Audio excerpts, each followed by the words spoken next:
Lama Tantrapa, and I want to welcome you to day one of our World Resilience Summit. Let's begin our journey with a simple practice inspired by my family tradition called Qi, learning how to take a stance, a natural stance that is. You're about to learn how to take your authentic stance in life. It will serve as a solid foundation for growing your resilience a lot stronger. By discovering your authentic natural stance, you are going to discover a way to reconnect with a much deeper resource that is always available to you. This resource is the skeletal structure. It uses no effort to support you against gravity. Instead of using muscular strength and tension, you are going to learn how to rest on the bone structure of your body, your skeleton. Muscles are not as strong as bones. They also burn energy when you're using them, and that leads to depletion. Muscles also get sore and stiff from overuse, and tense muscles turn into energy blockages, which lead to all kinds of health problems. Let's find out how to stand without so much tension and pain, removing the energy blockages so that you can breathe naturally and easily. And when it comes to breathing, what can be healthier than being natural? The first thing we're going to do is jump and land softly, just like this. Help yourself with the movement of the arms, and when you land, absorb the shock of landing by bending your knees. Just like this. When you're flying through the air for a split second, your body realigns.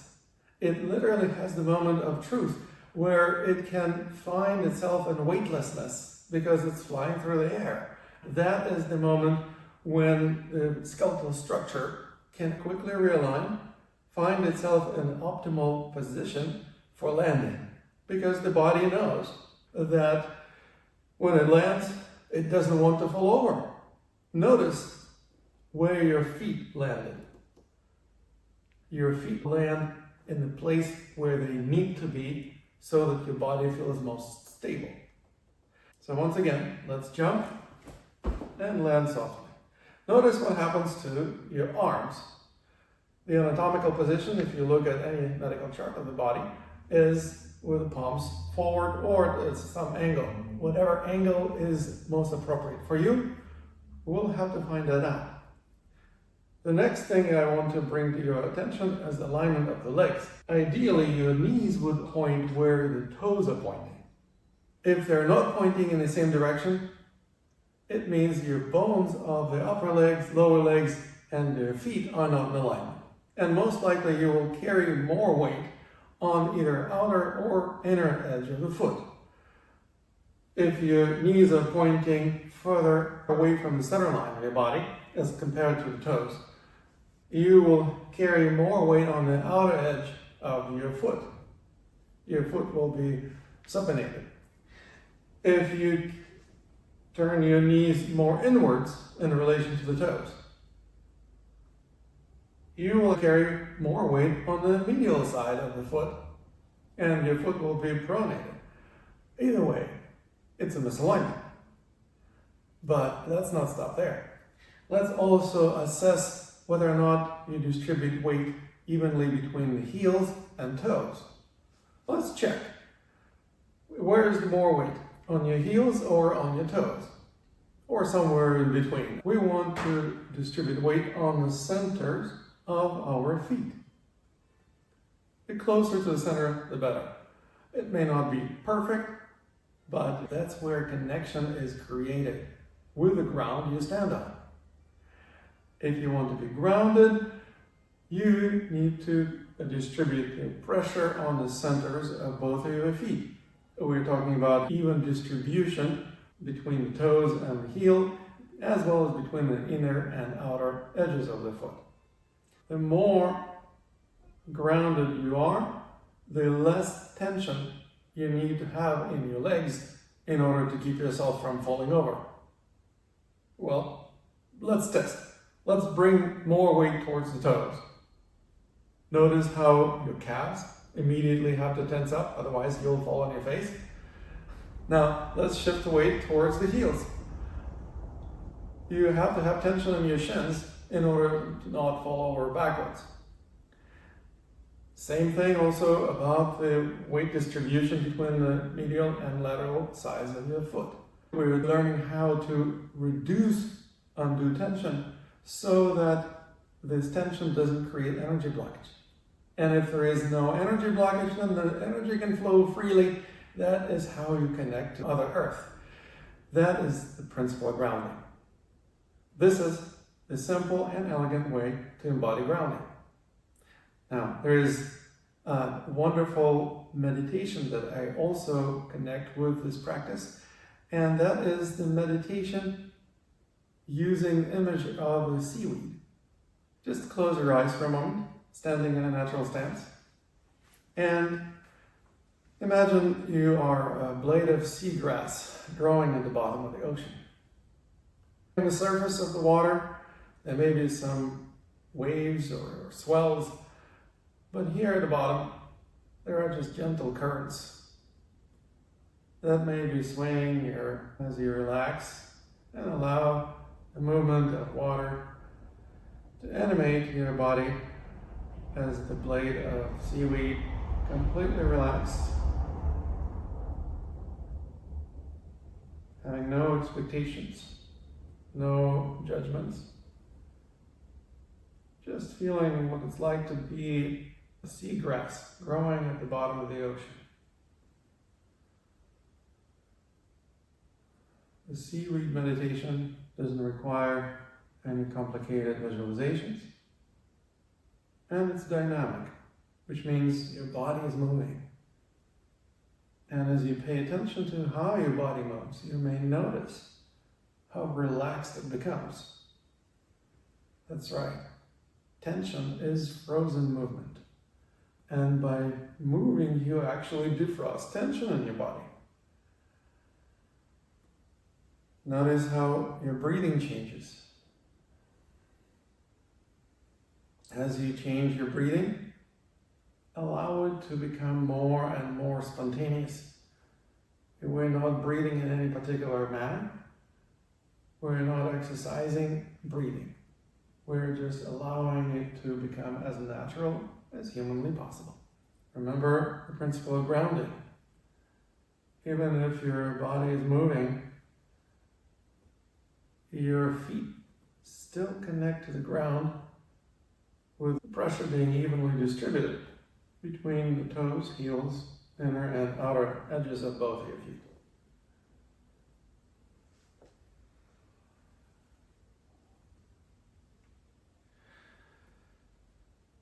This meditation doesn't have to be long. Just a minute or two would suffice, especially for starters. What we want to also do is we want to test. Does it make you a more functional human being? Does it improve your resilience? And in order to test it, I'm going to ask my partner, Aina, to do me a favor. Aina, would you do me a favor and use a testing push to push me into my stomach? I'm going to turn the face here and I'll take a natural stance and push me with a testing push. So what she does is she first touches my body, the opposite foot forward, and then she's going to lift this foot up in the air and just let gravity move towards me.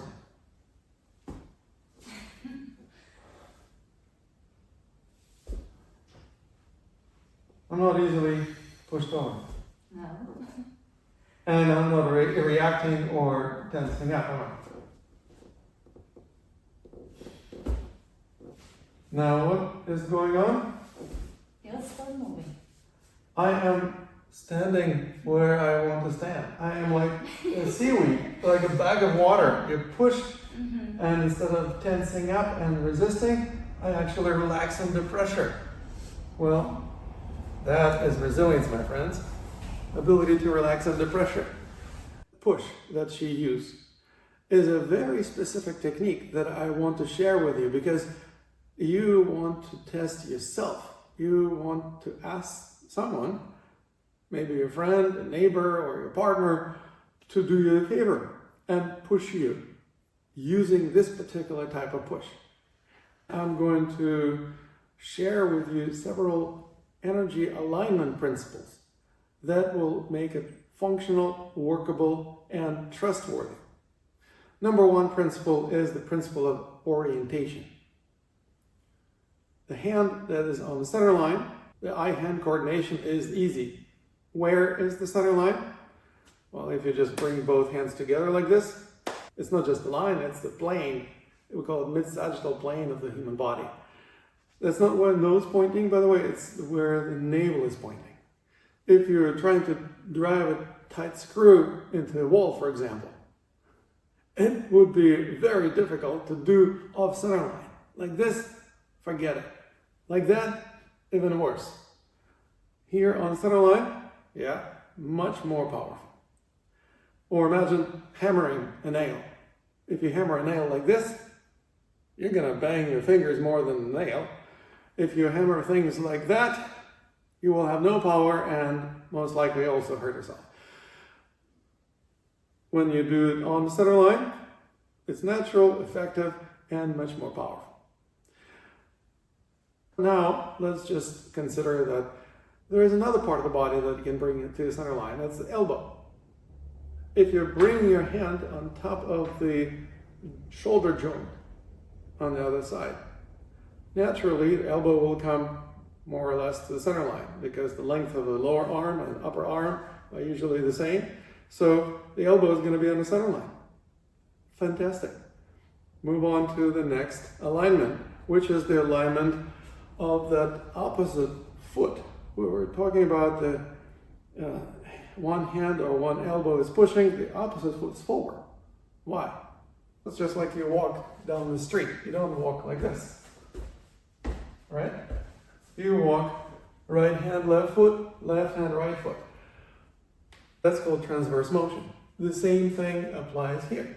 If you're pushing with an elbow, the opposite foot forward, and ideally that foot also would be on your center line. Why?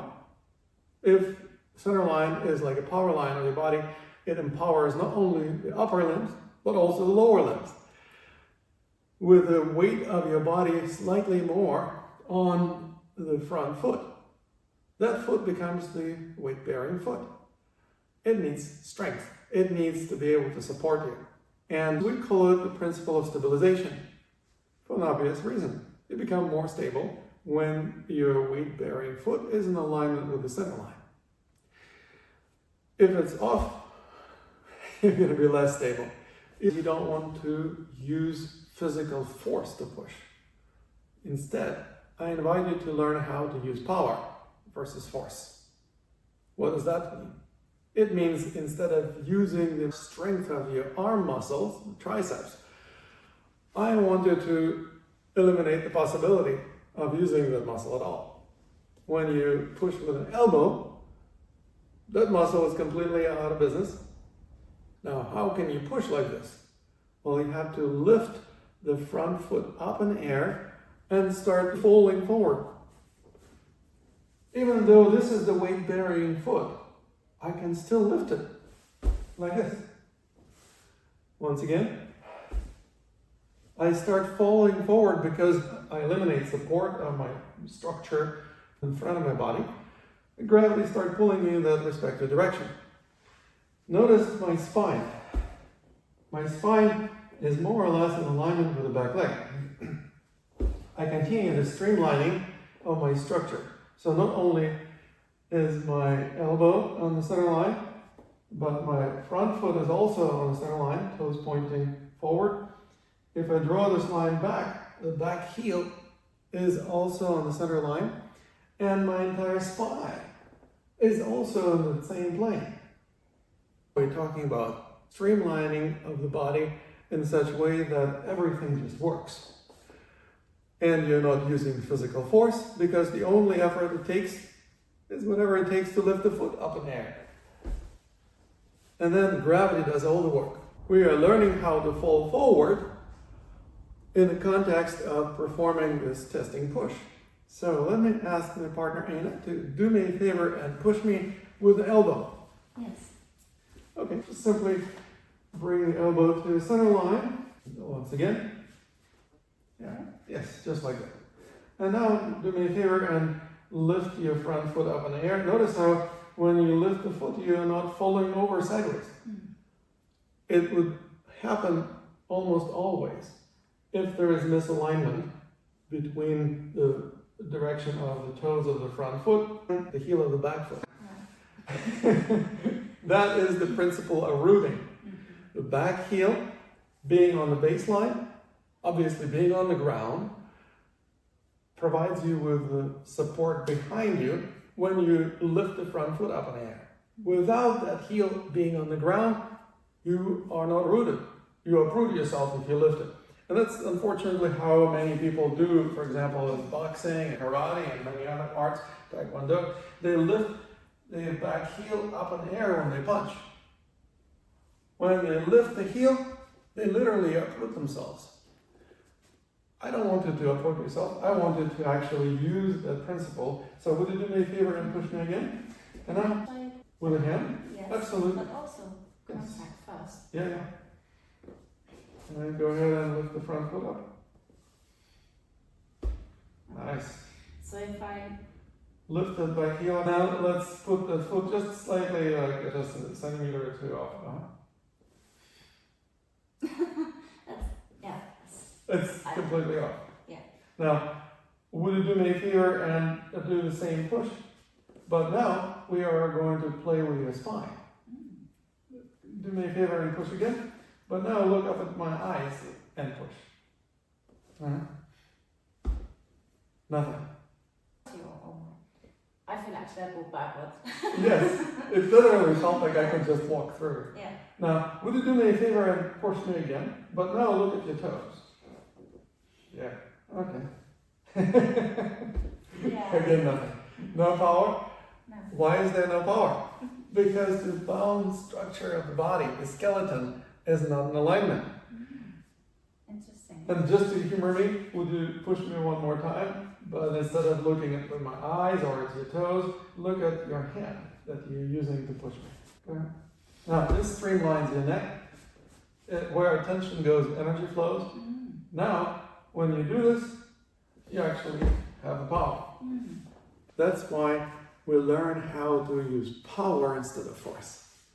I hope this is a profound lesson, and I invite you to explore, experiment, teach it to somebody else. That's one of the best ways to learn, by teaching. When you offer this technique to someone, make sure to trade roles back and forth a few times, so that you're not just the one telling them how to push, you also practice it, they experience it on the receiving end, and then again, trade roles. We want to make sure that we're learning how to use power instead of force, how to use body alignment, and then you can trust this push to be a consistent strength, consistent pressure. That consistency leads to making this a trustworthy test. Using power instead of force.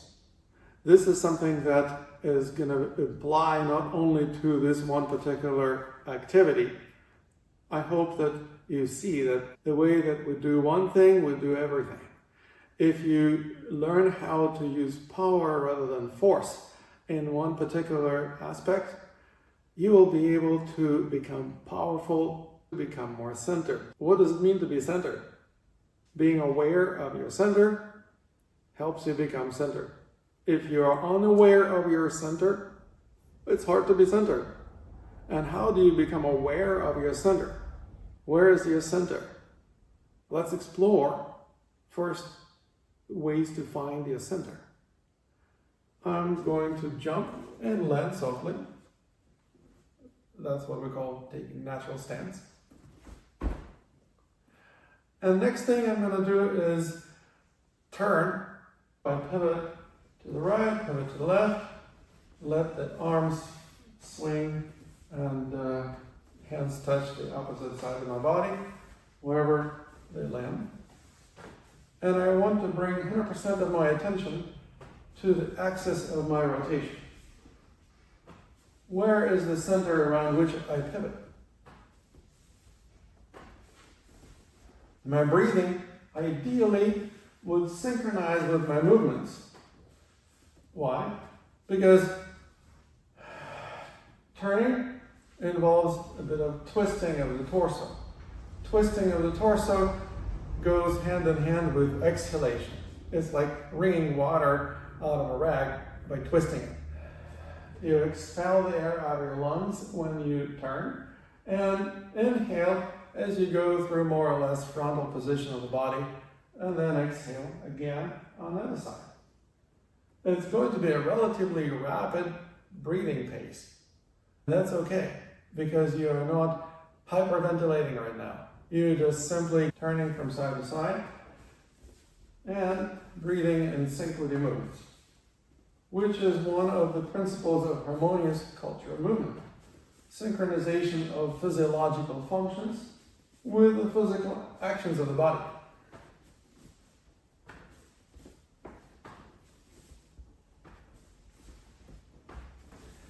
The more time you spend doing this, the easier it will become for you to find your center. So eventually you will not need to do this for a long time. You will just turn from side to side a few times and you already remember where your center channel is.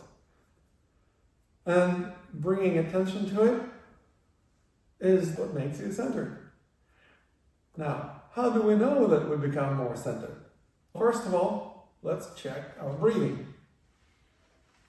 And secondly, let's test it by asking someone to push us. I'm going to ask my partner, Aine, to do me a favor and push me.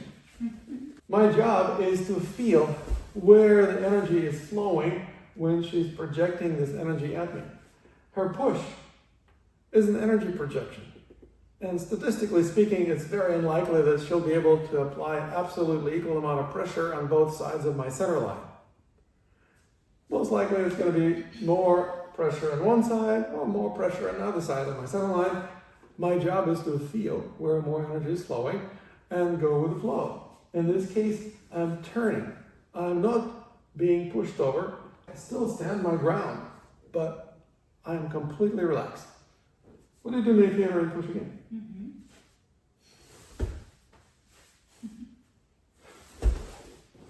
It's not easy to push me over, and I'm not resisting enough. Yeah, you can push me as hard as you want. Let's try the other one. Sure, why not? Okay, try it again. Try harder.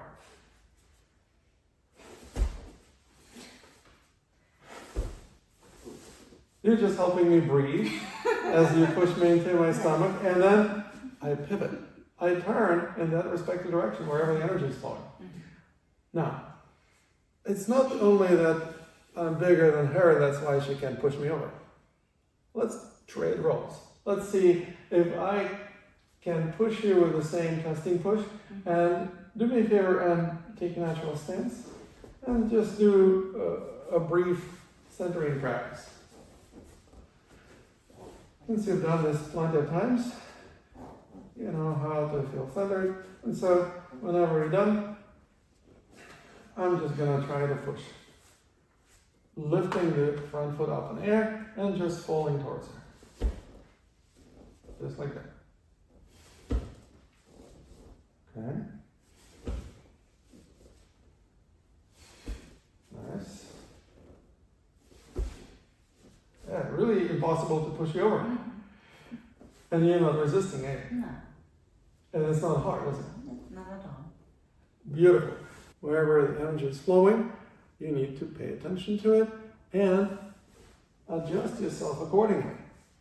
That is the key to being in the flow.